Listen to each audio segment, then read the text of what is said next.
샬롬, 왕의 신부, 여러분들 잘 지내고 계시죠?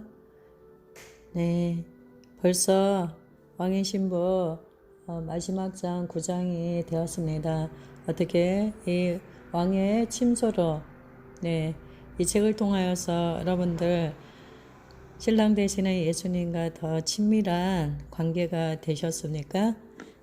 마지막 장 9장 왕의 침소를 통하여서 아직도 주님의 침소 바깥에 있으신 신부들은 오늘 이후로 왕의 침소로 들어가는 여러분들 되시고요. 신랑 되시는 예수님과 함께 친밀한 은밀한 비밀의 교제를 나누시는 여러분들 되시기 바랍니다.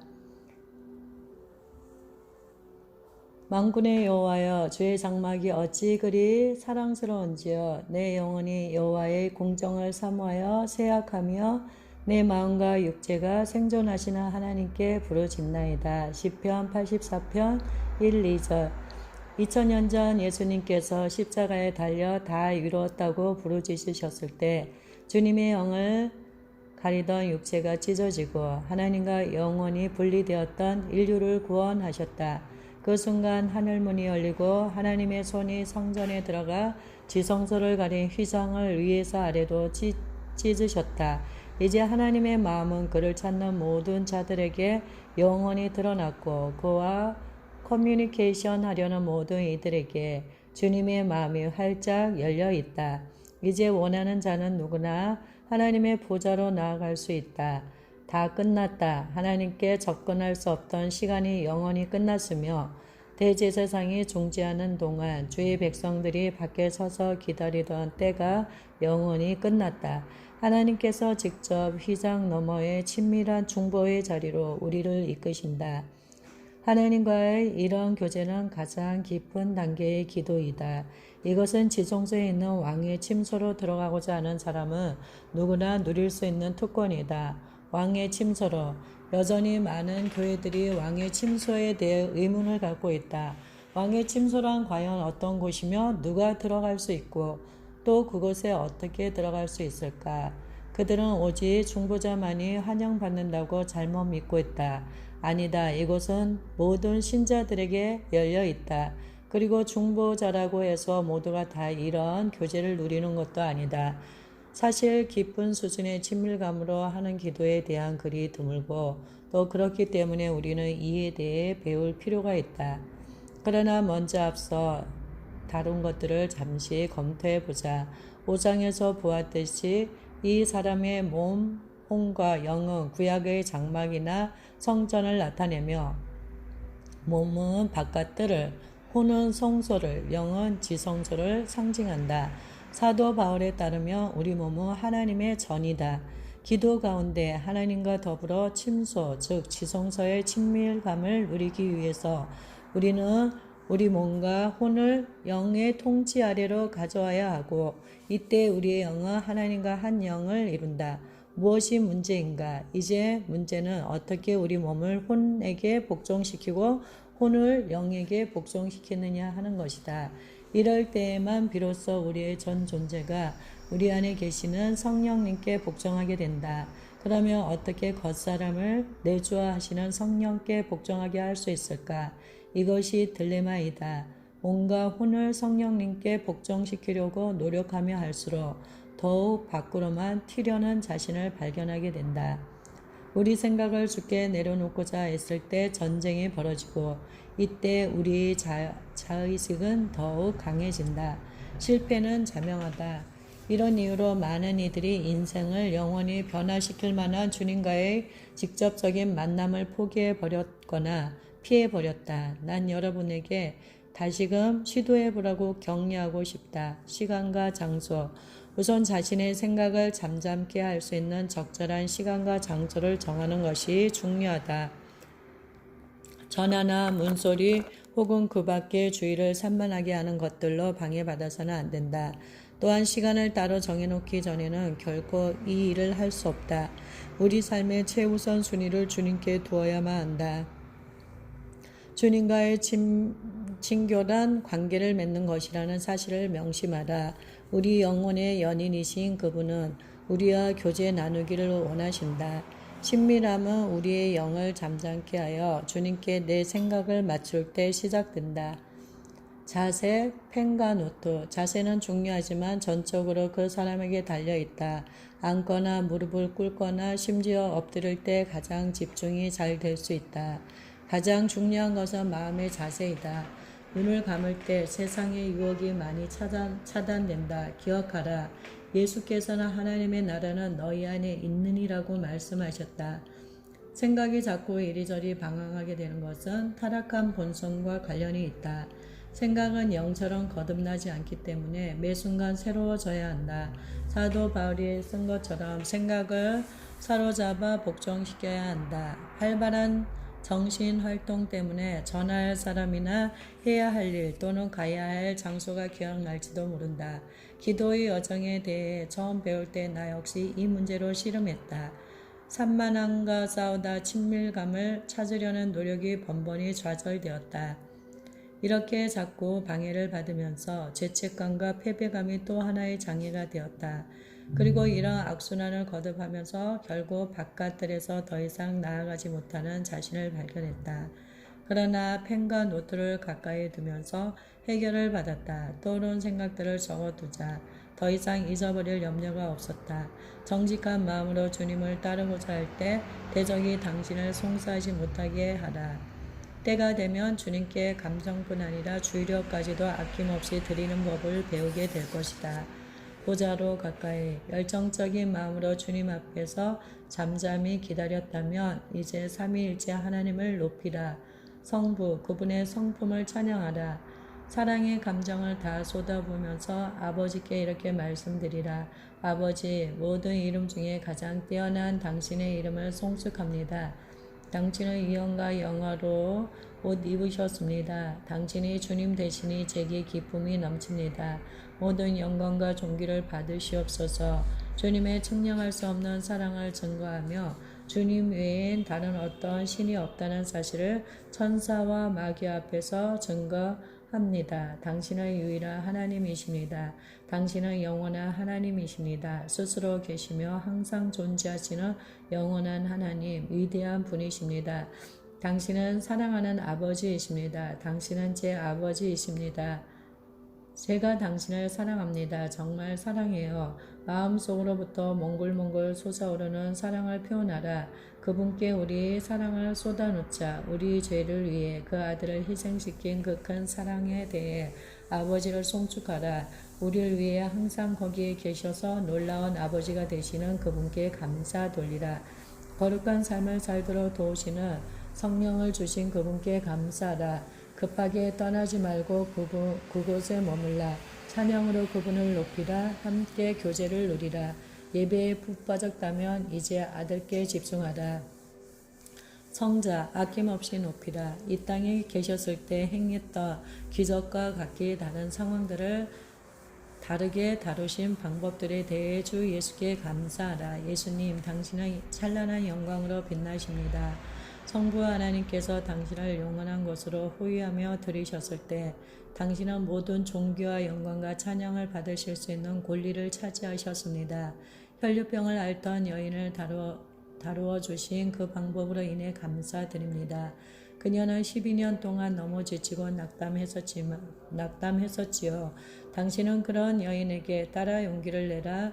내 믿음이 너를 구원하였도다 라고 부드럽게 말씀해 주시며 그녀를 귀히 여겨 주셨지요. 그녀를 다정하게 바라보시는 사랑 가득한 그 눈을 그려봅니다. 모든 사람 앞에서 당신은 그녀를 축복했고 치료하셨죠. 당신은 놀라운 분이십니다.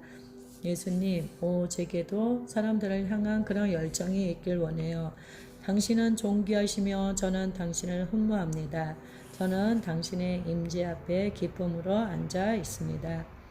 최근 그분께 받은 축복에 대해 감사하라. 자비와 능력, 인내와 훈련된 삶, 그리고 신실함이 그분의 성품인 것을 인정해 드리라. 자, 이제 성령님의 경이로운 임재를 송축하라.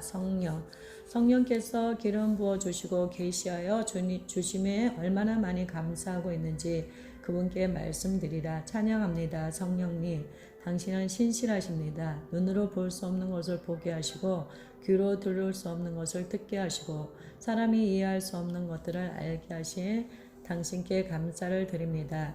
당신만이 모든 지혜와 총명과 지식을 갖고 계십니다. 성령님을 찬양합니다. 나의 모든 기도의 중심이 되어주세요. 나의 마음과 생각과 혼을 주장하시고 다스려 주시사 제 모든 입의 말을 통해 주께 영광과 존귀를 돌리게 하옵소서. 하나님의 말씀을 조명해 주심에 대해 심심한 감사의 말씀을 올리라. 주님께서 속삭여 주신 그 많은 약속 중 성취된 것들을 떠올려 보라. 삶에서 하나님의 사랑을 알도록 도운 그분을 송축하라. 교사가 되어 주신 그분께 감사하라. 그분의 인도하심에 순종치 못하고 불순종의 비참함에 빠져있던 당신을 기꺼이 격려해 주신 그분이 당신에게 얼마나 소중한지 말씀드리라. 그분에 대한 당신의 사랑을 아낌없이 드리라. 우리의 모든 호흡으로 그분을 찬미하라. 찬양으로 예배에 불을 붙이라. 아름다운 촌에서 연인들이 두 팔을 벌리고 서로를 향해 달려가는 TV 광고를 기억하는가? 당신의 마음을 주님을 향해 활짝 열고 안아달라고 예언하듯 두 손을 하늘을 향해 벌리라. 예배와 찬양으로 사랑의 불꽃이 타오를 때면 그분이 당신 가까이로 다가오시는 것을 알게 되리라. 하나님을 가까이 하라. 그리하면 너희를 가까이 하시리라. 그분은 그를 자랑하고 기뻐하는 자에게 가까이 다가가신다. 그분은 진실한 찬양과 친밀한 교제에 이끌리신다. 예배나 중보와 같은 하늘의 행위들은 서로 엮여 있다. 예배란 바로 찬양하는 시간이다. 축제의 분위기 가운데 그분의 뛰어나심을 송축하며 그분의 신실하심을 선포하는 것이다. 하지만 아직 친밀하면서 조용하고 마음과 마음이 닿는 얼굴과 얼굴을 마주보는 만남은 일어나지 않았다. 그럼에도 불구하고 찬양의 예배는 휘장 넘어 왕의 침소로 가는 여정에서 매우 중요한 부분을 차지한다. 돌파의 장애물, 음악적으로 좋은 소리인가에 주목한다면 찬양의 예배의 방황기가 될 것이다. 주님이 과연 우리를 용납하실 것인가의 문제로 씨름한다면 친밀감으로 나아가는 일에 장애가 될 수 있다. 만약 초점이 자신의 결점에 맞추어져 있다면 친밀감을 향한 노력은 헛수고가 되리라. 사랑하는 사람들이 서로에게 멋진 행위를 보여주면서 인정받으려고 안간힘을 쓴다면 이는 건강한 관계라고 말할 수 없다. 깊은 단계의 친밀감에서도 마찬가지다. 주님과의 친밀한 관계에 들어가기 위해서 혼이 애써 일할 필요도 없고 또 그래서도 안 된다. 단지 진실한 애정을 드리면 된다. 그리스도의 신부로서 예수님의 임재와 사랑을 누리는 것은 우리의 권리이다. 그러므로 휘장 너머의 기도 단계에서 자신의 실패와 결점과 죄를 다루려는 충동들을 물리치라. 이런 것들은 다른 때에 다루게 될 것이다. 넘치는 애정과 찬양은 대적을 물리친다. 주의 대적을 인하여 어린아이와 젖먹이의 입으로 말미암아 권능을 세우시며 이는 원수와 보수자로 잠잠케 하려 하심이니이다. 시편 8편 2절. 예수님을 향한 진정한 찬양 소리에 대적은 달아날 수밖에 없다. 그들의 입은 닫힌다. 장애가 사라지고 휘장 넘어 왕의 침소로 한 걸음 더 나아가면서 또 다른 치열한 싸움이 시작되는데 무언가 원하는 것을 얻기 위해 주님을 사랑하려는 욕구와의 전투이다.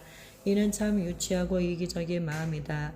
분명한 건 그분을 흠모하기 때문에 흠모하는 마음을 쏟는 것이지 어떤 다른 이유 때문에 그래서는 안 된다. 살아계신 주님께 우리의 지정의가 자연스레 흘러가게 풀어놓으라. 주님을 찬양하는 중에 어느덧 정상에 오르게 될 것이다. 정상, 여기서는 더 이상 말이 필요 없다.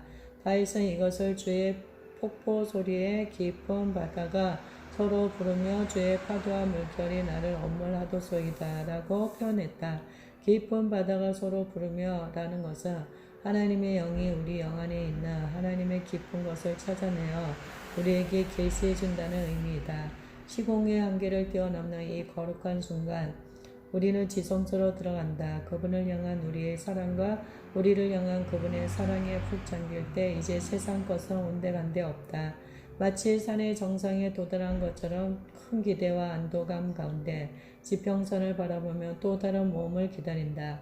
잠잠히 서서 그분의 임재 가운데 자신을 잊는다. 그 순간 온 하늘이 왕의 자녀로서의 입성을 축하한다. 왕의 침소로 문을 열고 지성소로 들어서는 우리에게 하늘 천군 천사들이 손뼉치며 한우성을 지른다. 빛나는 그 영광의 광채가 우리를 둘러 감싼다. 신뢰 친밀감의 통로. 하늘의 신랑과 하나가 되기 위해 거쳐야 할 4단계가 있다. 첫 단계는 낯을 처음 익히는 단계이다. 거듭나는 순간 우리는 하나님의 자녀로 처음 하나님과 낯을 익힌다. 첫 단계를 지나며 그분과 참된 친구로 발전하며 우정과 그분과의 여러 경험들을 기초로 깊은 신뢰가 개발된다. 그리고 바로 신뢰가 친밀감으로 가는 통로가 된다. 아직까지도 당신은 주님께 자신을 완전히 드리는 것이 그리 편치 않을 수 있다. 자기 방어 본능이 작동되기 시작할지도 모른다. 슬프게도 어떤 이들은 우리를 보호하시는 구세주의 능력보다 우리를 속이는 대적의 능력을 더 신뢰한다. 그런 판단은 하나님보다 사단이 우리에게 더 밀착되어 있다는 사실을 말해준다. 하나님은 우리를 열렬히 사랑하시며 우리에게 물고기 대신 뱀을, 떡 대신 돌을 주지 않으시는 분이란 사실을 이제 분명히 해야 할 필요가 있다. 기억하라. 지금 나의 신부여 하며 친밀한 이름으로 부르는 이는 전능자 하나님이시란 것을 요한은 계시록 21장 9절에 이렇게 적고 있다. 이리 오라. 내가 신부고 어린 양의 아내를 내게 보이리라. 그러므로 신뢰는 휘장을 찢으며 그 찢어진 휘장을 지나 주님이 직접 우리의 손을 잡고 그분의 보좌 즉 왕의 침소로 우리를 이끄신다. 그분의 임재 가운데 우리 자신의 결점이나 실패 혹은 걱정을 가져올 수 있다. 하지만 우리의 정결치 못함이 그분에게는 어떤 위협도 되지 못한다. 그분은 우리의 마음을 아시며 우리를 향한 사랑은 무조건적이다. 자발적인 헌신으로 우리를 그분 앞에 내려놓을 때 하나님의 친절한 사랑은 우리를 용서와 정결함의 자리로 인도한다. 주님과의 지속적인 교제는 다음과 같은 열매를 맺는다. 첫 번째, 정결함. 그분의 임재 가운데 보내는 시간은 그분을 닮게 만든다. 두 번째, 계시. 그분의 임재 가운데 보내는 시간은 영적인 예민함과 지식을 증가시킨다. 세 번째, 분별력. 그분의 임재 가운데 보내는 시간은 영적 실체에 대한 하나님 나라의 견해를 알게 해준다. 주님의 임재 가운데 친밀함의 거룩한 시간들을 보낼 때 우리는 경배를 통한 변화를 경험할 것이다. 하나님의 날개 아래 깃들 때 짐은 벗어지고 모든 좌절은 사라지고 만다. 태풍의 눈. 친밀한 중부로 깊숙이 들어가는 과정은 태풍의 눈 속으로 뛰어드는 것과도 같다. 태풍의 중심부의 기압은 그 주변에 비해 가장 낮다. 열정적인 지성소의 예배를 경험할 때 삶의 압박이 풀어진다. 주변은 싸움과 난리, 혼돈과 고통, 또 책임감이란 바람이 세차게 불고 있을지라도 일단 태풍의 눈 속으로 들어가면 그곳에는 고요와 안정이 있다. 바로 우리 영의 가장 깊은 중심부에 성령이 거하시며 그 어느 것도 이곳을 방해할 수 없다. 여기에는 오로지 평온함만이 가득하다. 이제 우리는 우리의 혼을 하나님께 순복시켰다. 우리는 변화되었다. 생각을 그분께 드렸고 의지는 지금 그분의 뜻에 따른다.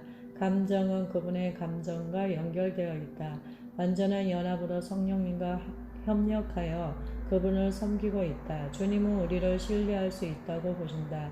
우리의 헌신이 어떤 이득 때문이 아니라 오직 그분의 임재 때문임을 굳게 확신하고 계신다. 그분은 우리 위에 사랑의 힐처럼 밀려오신다. 그분의 임재는 영원한 실제이다.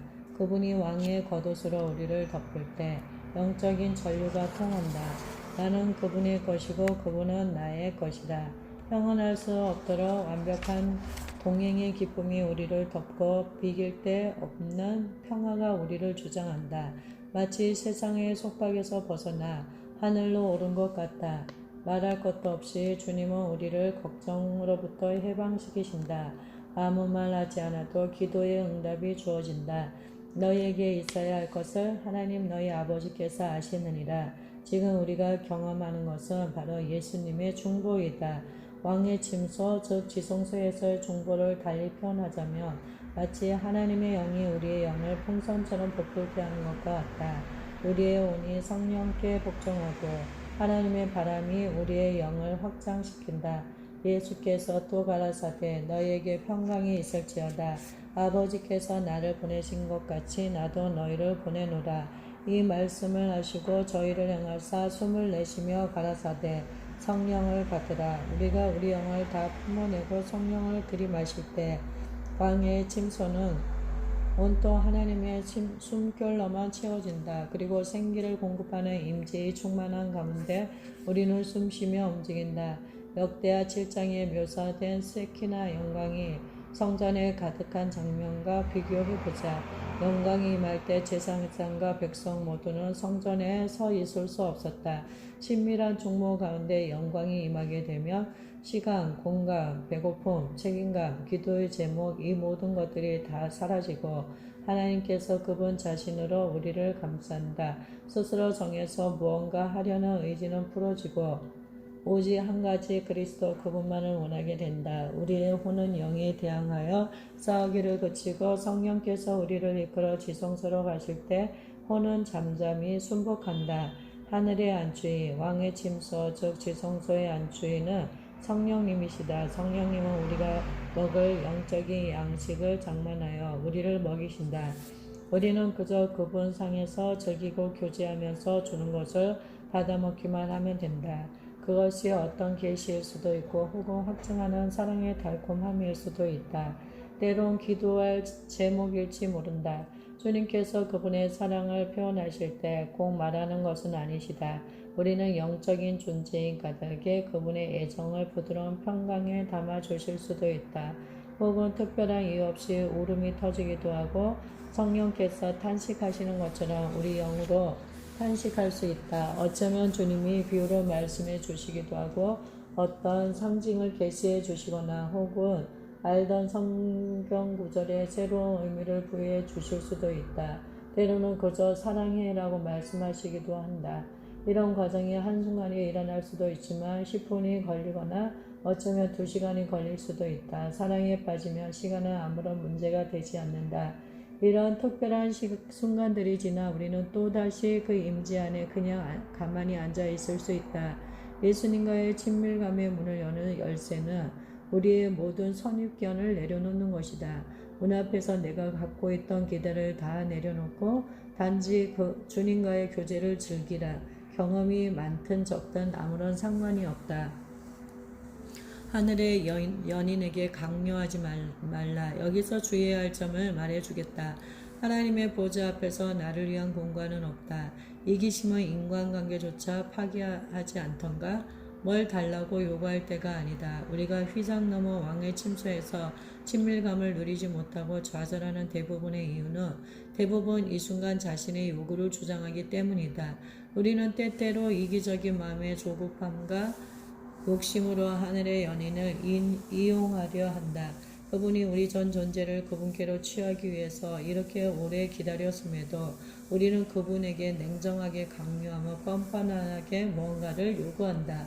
요구하는 것이 아무리 좋은들 혼이 무리하게 끼어드는 그 순간 성령과 우리 영간의 연합은 즉시 깨진다. 주님만이 나의 소망입니다. 때가 되면 분별력 있는 신부는 신랑의 팔에 안긴 채 신랑이 다정하게 눈으로 이렇게 말하는 것을 보게 된다. 오, 내 사랑하는 신부여, 그대는 내게 무엇을 원하는가? 오랫동안 난 이런 식으로 그분과 내 기도의 필요들을 나누곤 했다. 그러다 어느 날 그분의 은혜와 자비에 흠뻑 취한 나는 뭘 원하는지 묻는 그분께 오직 한 가지만을 구했다. 내 사랑하는 주님, 나는 당신만을 원해요. 바로 그 순간 보이지 않는 영적인 세계에서 기쁨의 함성이 울려 퍼졌다. 하늘은 예수님과 중보자 사이에 새로운 돌파가 일어난 것을 축하했다. 그 후로 뭔가 요구할 수 있는 기회가 주어질 때마다 난 다른 어떤 것보다 하나님만을 더 원한다고 대답했고 매일 기쁨으로 똑같은 선택을 하고 있다. 놀랍게도 새로운 승리는 새로운 권세를 가져온다. 하늘 왕궁에서 자신이 승진했다는 사실을 모른 채 주님만을 선택한 신자는 주님으로부터의 응답을 기다린다. 이런 선택을 한 것에 대해 주님께서 기뻐하시며 이렇게 말씀하시는 모습을 한번 상상해보라. 사랑하는 자여, 내가 내게 나를 더 많이 주겠노라. 이때 허물이 벗겨지면서 옛 본성이 떨어져 나가고 영혼 휘장넘에서 주님과 함께함으로 새 생명을 얻는다. 참된 사랑이 뿌리를 박는다. 부부가 열애 함께 살면 서로 닮기 시작하는 것을 아는가? 이것은 영적인 영역에서도 마찬가지이다. 기도의 골방에서의 끊임없는 만남을 통해 당신은 예수님을 더 닮게 될 것이다. 당신은 영광에서 영광으로 변화될 것이다. 모세는 주님의 임재에 머물다 산에서 돌아왔을 때 그 영광의 광채 때문에 수건으로 얼굴을 가려야 했다.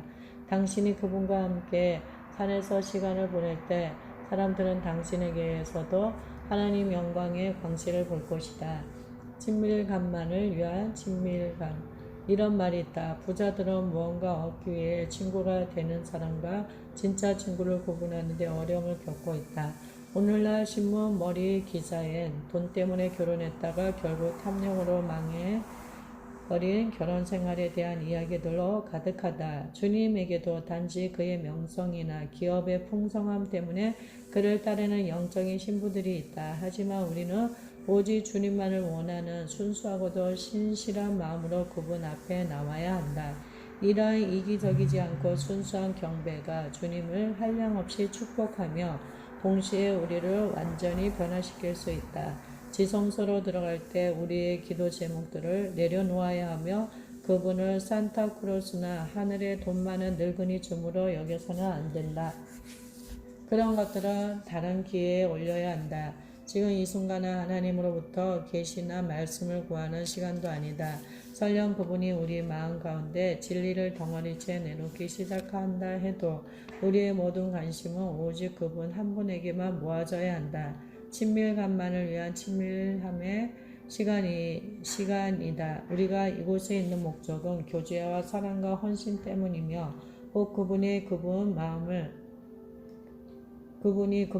우리에게 나누려 하실 때 우리는 그분께 있는 마음의 부담감에 귀를 기울일 수 있다.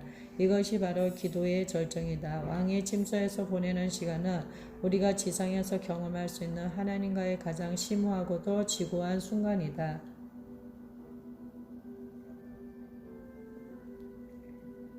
주님, 오늘 마음에 어떤 부담감을 갖고 계세요? 왕의 침소에서의 목표는 예수님과 심장으로 하나 되는 것이다. 당신이 주님, 오늘 마음에 어떤 부담감을 갖고 계세요? 하고 물을 때 엄청난 계시가 쏟아지거나 혹은 잠잠할 수 있다. 난 이 두 가지 모두를 경험했는데 하루는 주님께서 페루라고 한마디만 말씀하셨다. 나는 주님 페루가 어떤데요? 하고 물었다. 곧바로 내 마음이 찢어졌다. 나는 어찌하지 못할 정도로 울었는데 왜 우는지도 모르고 울었다. 문득 사람의 힘으로는 질 수 없는 짐을 지도록 성령의 탄식으로 나를 확장시키셨다는 사실이 깨달아졌다. 그것은 전능자가 주시는 부담이었다.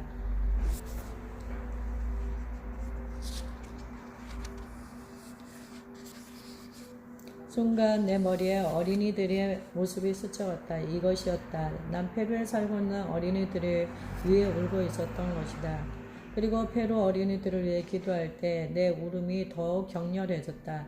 이런 식으로 주님은 내게 당신 마음에 있는 부담감을 보여주셨다. 만약에 내가 다른 기도로 방향을 돌렸다면 격렬한 감정은 사라지고 눈물도 그치고 부담감은 떠나갔으리라. 내 안락함과 편안함을 위해 중보의 부담을 유산시킬 수도 있었던 것이다. 그분이 주신 중보의 부담이 유산되었다는 또 다른 표지로 우리 영혼의 죽음과 같은 적막함이 자리 잡을 수 있다. 그렇다고 너무 놀라지 말라. 주님께서 처음 보여주셨던 부담으로 돌아가면 된다. 그분은 우리에게 여러 번 같은 지시를 계속하신 것이다. 그러면서도 또 한편으로는 다른 여러 문제들로 빨리 움직일 수 있다. 중보는 그분의 부담감과 관련된 것이므로 우리는 성령의 바람이 어디로 불든지 기꺼이 순복해야 한다. 페루를 위해 기도했을 때 상고가 멈추고 영적인 풀림이 오자 난 내게 주어진 페루 어린이를 위한 기도 임무가 완수되었음을 알았다. 어떤 때 주님께서는 구체적인 이름과 장소, 날짜와 다른 관련 정보를 주시기도 한다. 읽거나 크게 선포할 성경 말씀을 주님이 주실 수도 있고 혹은 우리가 어떤 성경 말씀을 가지고 기도할 수도 있다. 훈련하라. 그리고 하나님의 돌파가 이루어질 때까지 기도를 쉬지 말라. 가급적 대적과 우리의 육은 우리를 바깥들의 문제로 어지럽히려고 할 것이다. 사탄과 그의 졸개들은 하나님의 목적을 유산시키도록 우리에게 뭔가 할 것이다. 그들은 당신이 하고 있는 일과 당신이 기도를 통해 얻게 될 권세에 대해 절대적으로 두려워한다. 사탄의 능력은 하나님과 비교할 수 없다. 당신의 기도는 무한한 능력이 하나님께 드리는 간청이다. 그러므로 부담이 줄어들고 마음의 승리의 확신이 설 때까지 기도로 무장하라. 하늘의 신랑과 짐을 함께 지라. 그리스도의 신부인 우리는 어떠한 순간에도 과거처럼 또다시 혼자 서 있지 않을 것이다. 우리가 기꺼이 원하는 만큼 그분은 우리와 많은 것을 함께 나누기 바라신다. 승리의 기쁨뿐 아니라 그분의 짐도 함께 나눌 수 있다.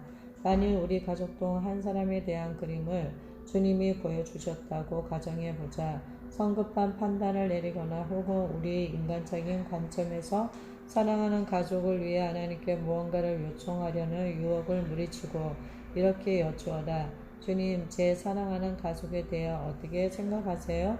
그러면 주님께서 지금 이 시간에 그 사람에게 꼭 필요한 것이 무엇인지 말씀해 주실지 모른다. 만약 그렇다면 믿음으로 이 부담감에 대해 그분께 동의하라. 그분은 또한 사랑하는 이를 해치기 위한 대적의 계획을 드러내실 수 있다. 예를 들어 대적이 가족 중 한 사람에게 비행기 참사를 계획하고 있다는 사실을 보여주실지도 모른다. 그렇다 하면 대사적인 권세를 가지고 전투적 중보에 들어가라. 마귀를 대적하고 하나님을 위해 싸우라. 대적의 계획에 대항하고 하나님의 계획을 위하여 기도하라. 어떻게 기도할지 모르겠다면 단순히 하나님께 동의하며 이렇게 기도하라. 주님, 제 사랑하는 가족의 삶을 향한 당신의 목적하심이 잘 보존되기를 원합니다. 좀 더 어려운 중보 임무는 하나님께서 아무런 설명 없이 어떤 부담감을 주실 때가 있다. 다시 말이야, 하나님의 마음으로부터 부담감은 받았지만 그것에 관련된 사실을 전혀 모른다. 이런 경우 믿음으로 그분이 주시는 부담감을 지고 아무런 정보 없이 중보해 주기를 하나님은 원하신다. 이때 대적은 중보자를 속임으로써 하나님의 부담감을 유산시키도록 기회를 엿볼 수 있다. 아무런 것도 모르면서 중보의 부담을 지는 것이야말로 안 된다고 잘못 생각할 수 있다는 것이다. 그러나 성숙한 중보자는 아무것도 모른 채 기꺼이 기도의 짐을 진다. 한계까지 믿음으로 밀어붙인다. 기도를 끝내야 할 순간이 다가올수록 하나님의 지시를 더욱 기다리게 된다. 당신 마음이나 생각에 아무것도 떠오르지 않을 때 당신은 주님 혹시 제게 하실 말씀이 없으신가요?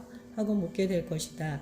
어떤 말씀이 올 수도 혹은 오지 않을 수 있다. 그분이 말씀하지 않으실지라도 거절감이나 또는 그분을 조종하려는 욕구로부터 마음을 지키라. 하지만 이 순간 주님께서 마음의 비밀을 우리와 나눌지도 모른다. 그것이 어떤 방향이나 계시 혹은 확증이나 교종일 수 있다. 대개 주시는 말씀이 매우 사적인 것일 수도 있으므로 주시는 말씀을 노트에 기록하라. 그분께 해석과 적용을 구하라. 그러나 그분이 전혀 말씀하지 않으실 수 있음을 명심하라. 이것이 또한 그분의 선택이다.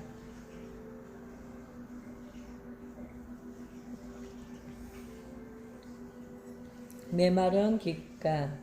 그분의 침묵이 그분의 부재라고 추측하지 말라. 이런 생각은 우리를 위해 최선을 행하시는 하나님을 신뢰할 수 없다고 말하는 것과 같다.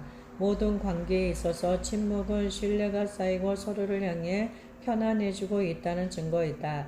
이스라엘에서 기도 여행을 하는 동안 하나님께서 내게 분명하고도 강하게 말씀해 주셨다. 집에 돌아왔을 때 나는 영적으로나 정서적으로 파김치가 되었다. 그리고 기도 골방에서의 메마른 시간으로 돌아왔다. 비록 그분의 포근한 사랑은 부드럽고 묵상하며 쉴 수는 있었지만 그분의 목소리를 들으려는 노력은 더욱 허사였다. 내 감정의 샘은 완전히 고갈되었다. 주님이 내게 가까이 계시다는 것은 알고 있었고 물론 이것은 달콤했다. 하지만 앞서 말했던 깊이의 친밀감은 거의 없었다. 이런저런 경험을 통해 지성소로 들어가게 아무런 조건 없이 신실하게 나아가는 것을 배워가고 있었다. 이렇게 할 수만 있다면 메마른 기간이나 풍성한 기간은 사실 같아. 왜냐하면 은사나 주님 임재의 나타남 때문이 아니라 단지 그분을 사랑하기 때문에 주님을 즐거워하는 법을 배웠기 때문이다. 중보자는 더 크고 더 높은 것을 얻고자 애쓰려는 함정을 경계해야 한다. 이런 것은 바깥들의 행위다. 무슨 일이 있더라도 내 노력으로 하려는 충동을 피하라. 경험이 많은 중보자들은 메마른 기간의 훈련에 잘 순복한다. 하나님이 당신 삶 가운데 잠잠하실 때가 영적으로 조율하는 시기라고 여기라. 이런 과도기에 주님은 침묵하심으로 우리의 영적인 귀가 그분의 세미한 음성도 잘 들을 수 있도록 우리를 만지신다. 그리고 때가 되면 우리의 영은 심지어 그분의 속삭임까지도 들을 수 있게 된다. 주님은 과연 우리가 지성소에서 친밀함을 성실히 지속시키는지 지켜보고 계신다. 이 메마른 시기는 새로운 감사의 도화선이며 나중에 주님께서 우리에게 다시 말씀하실 때 우리를 지성소 안으로 밀어넣는 맹렬한 불꽃으로 폭발한다. 왕의 침소에서 기다리며 왕의 침소에서 비치는 그 광채를 표현할 만한 마땅한 단어가 없다.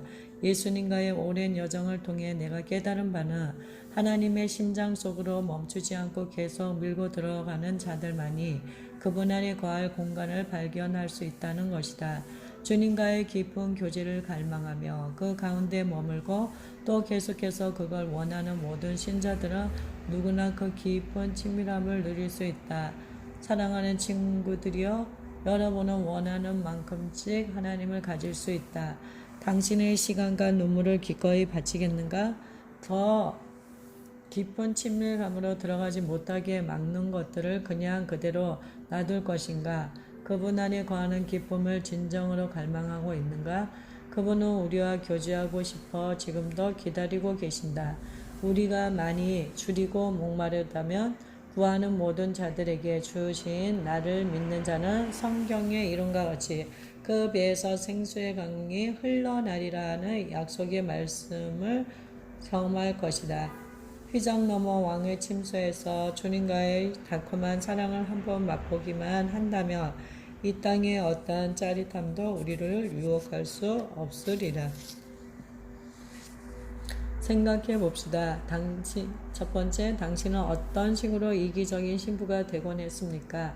단지 무언가 얻어내기 위해 주님과의 결혼을 유지하고 있다고 혹시 느낀 적은 없으십니까?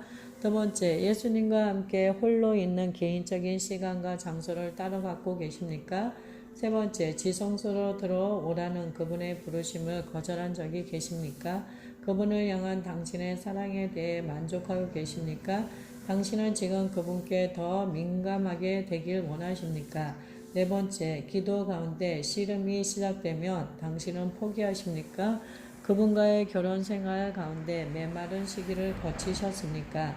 지금은 그 기간에 대한 이유를 이해할 수 있습니까? 다섯째, 당신은 그분과의 결혼 서약을 새롭게 하길 원하십니까?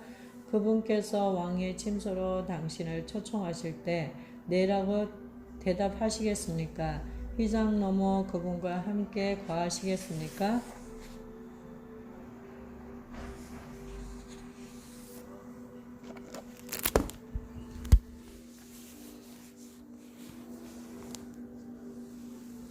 네, 이것으로 왕의 침소로 끝마감을 하겠습니다.